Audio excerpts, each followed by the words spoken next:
सदा सत्स्वरूपं चिदानन्दकन्दं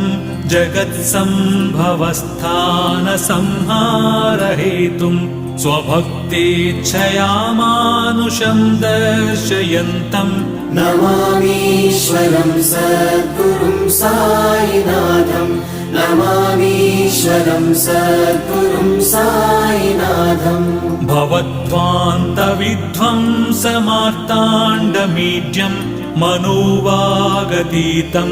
मुनिर्ध्यानगम्यं जगद्व्यापकं निर्मलं निर्गुणं त्वां नमामीश्वरं सद्गुरुं साईनाथं नमामीश्वरं सद्गुरुं साईनाथं भवाम्बोधिमग्नार्दितानां जनानां स्वपादाश्रितानां